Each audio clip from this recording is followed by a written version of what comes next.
Victory സ്റ്റാൻഡിൽ എഴുതി കാണിക്കാൻ പോകുന്നിങ്ങനെ മമ്മൂട്ടിയുടെ ആദ്യത്തെ 100 കോടി സിനിമ ബസൂക്ക എന്നാണ് എഴുതി കാണിക്കാൻ പോകുന്നത്. ഒരു പ്രചരണം വന്നു കഴിഞ്ഞു.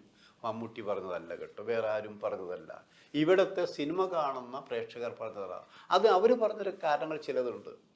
മമ്മൂട്ടിയുടെ മുമ്പത്തെ സിനിമ പോയത് മമ്മൂട്ടി കമ്പനി നിർമ്മിച്ച സിനിമയല്ല, ഇതിന് നിർമ്മാതാക്കൾ വേറെയാണെന്ന് ആലോചിക്കണം. അതുകൊണ്ട് തന്നെ ഈ ബസൂക്കയുടെ ഒരു പബ്ലിസിറ്റി കൊടുത്തിരിക്കുന്നത് നല്ല മനോഹരമായൊരു പബ്ലിസിറ്റിയാണ്.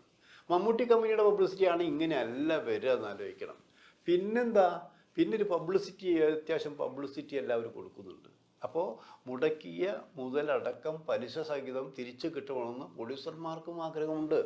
ഒപ്പം മമ്മൂട്ടി എന്നുള്ളൊരു മെഗാ സ്റ്റാറിൻ്റെ സിനിമ ചെയ്യാനും കൂടി കഴിഞ്ഞാൽ അഭിമാനമുണ്ട് അവർക്ക്. ആ അഭിമാനത്തോടൊപ്പം ഒരു പുതിയ ചെറുപ്പക്കാരൻ ഡിനോ ഡെന്നീസിൻ്റെ സിനിമ, ആ ചെറുപ്പക്കാരനെ സംബന്ധിച്ച് മലയാള സിനിമയിൽ നിലനിൽപ്പിൻ്റെ പ്രശ്നം കൂടിയാണെന്ന് ആലോചിക്കണം. കാരണം കഴിവുണ്ടായ ഒരു ചെറുപ്പക്കാരൻ, കഴിവുള്ള മനോഹരമായ സിനിമ, അതും ഒരു റിസ്കി ആയിട്ടുള്ള സബ്ജക്റ്റാണ് എടുത്തിരിക്കുന്നത് ആലോചിക്കണം. നമ്മൾ ചിലപ്പോൾ പറയാറില്ലേ, ഇപ്പം ഡയമണ്ട് നല്ലതാണെന്നൊക്കെ പറയാറുണ്ട്. പക്ഷെ എന്ന പോലെ തന്നെ ഈ സിനിമയുടെ ചില ഈ സിനിമ ശരിക്കും കത്തി പടരുന്ന് പറഞ്ഞാൽ അങ്ങനെ പടർന്ന് പിടിക്കുന്ന ആലോചിക്കണം. അപ്പോൾ ഗെയിം എന്താണ്, ഗെയിം ത്രില്ലർ എന്താണ്, പലതരത്തിലുള്ള ഗെയിം ഉണ്ടെന്ന് ആലോചിക്കണം.